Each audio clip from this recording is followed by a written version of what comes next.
Hey sisters, I know that teary videos are not a new thing from me.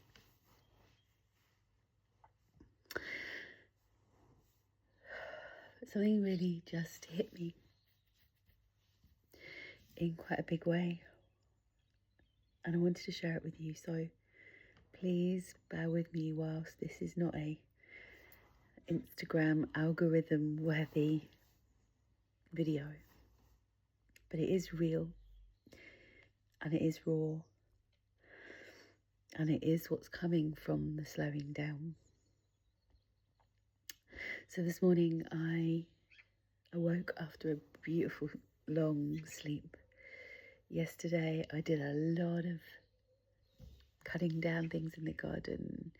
We have a vine that was like overgrowing, and as I began to cut back, there was this abundance of grapes growing that I had no idea were under there. So what to do with the grapes? I've gone to some friends, let's see. Chateau Island. Who knows?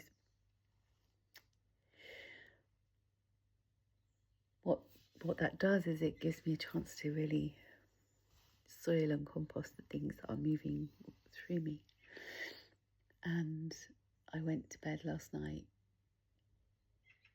I've got a bedtime ritual that I work with, and I drink something called True Nightcap, which is from Ancient and Brave, for anyone who wants to check it out. It's very gingery, but it really helped me last night to get the best night's sleep.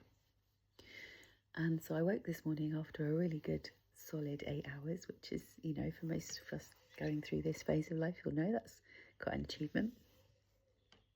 In fact, it was a solid 8.5 hours, I think. And I woke up and I just decided I would stay in my flow, completely in my flow, and see where it took me. So this morning I went down and I fed the dogs and I stood outside and I decided I would make some cacao, which I don't do often, because I don't have the time to feel that. But Sunday morning cacao ceremony has become a thing at our gathering, and there's something really beautiful about that Sunday morning moment where you drop in. But I'm also working with the rose in a big way right now. I'm working with a rose essence. I'm just looking at it here, which a rose elixir from the beautiful Rachel Crow. And so I added that to my cacao, and I've sat and I drank my cacao. And from that place, many things have arisen. One of them is that Sacred Sister was never about community being something outside of ourselves. I started to speak a while ago, or not necessarily speak it, but write it, journal it, write it on my wall, that Sacred Sister is not a membership. It is not a community. It is a movement. It's a movement of women who are no longer prepared to wait for something to change in their outside world. They are a movement of women. We are a movement of women who are saying, like, it's not about going to the village. It's about being the village. It's about coming really home to your innate inner wisdom and growing what you want from that place. So there's lots of things that are coming up and that I'm embarking on, and getting braver to say it. Getting braver to say it.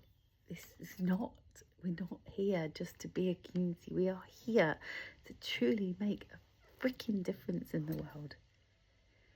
And it starts, and I really saw that this year at Sacred Sister, from midlife women. I'm 51.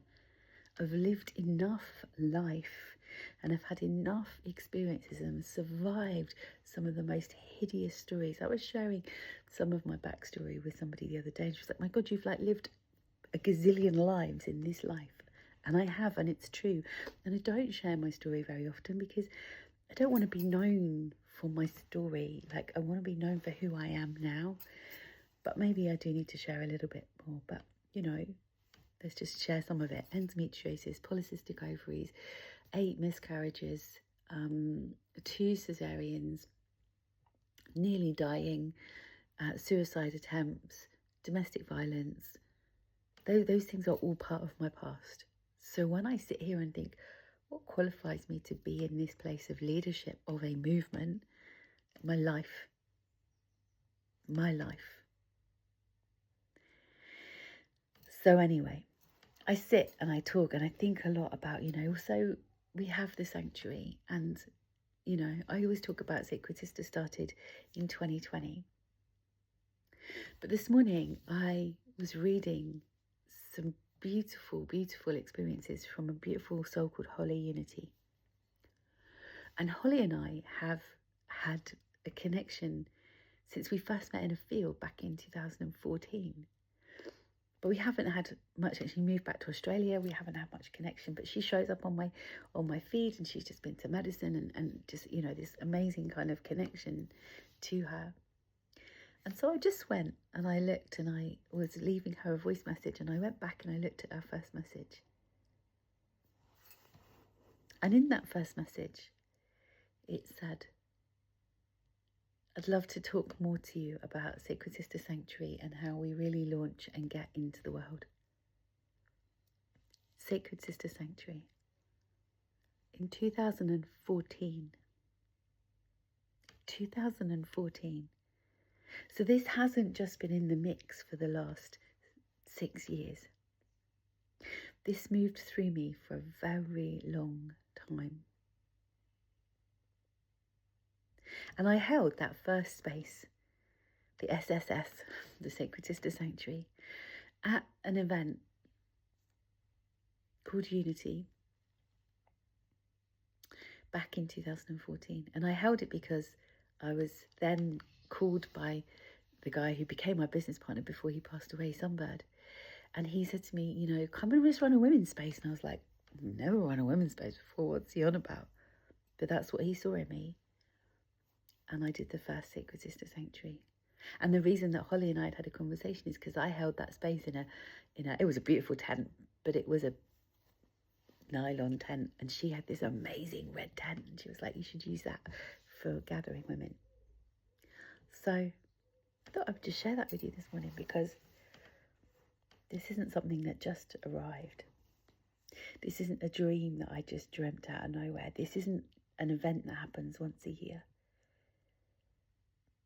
This is who I am. This is the part of me that knows. This is the depth of where I want to go in this world, that leaves a legacy for our children's children's children, that says we can't carry on the way we are, and we can't expect a politician or a doctor or a guru or a god to do it for us. We have to be that change. So if this resonates with you, thank you for watching. It's been a long message. Make sure you're following us, connected to us. Make sure that you're not just liking something and moving on, because we won't show up again. I probably won't show up again, and this message probably won't get seen by very many people because it's so long and they like to tell us what we can and can't do, shutting us down all the time. Guess what? I'm not being shut down anymore. So watch this space, because the Sacred Sister Village is here to stay. This movement of women coming home to themselves and knowing who they are and desiring change and doing the work to be that change. We're right here. Don't sit on the sidelines. Come and join us. See you soon. Lots of love.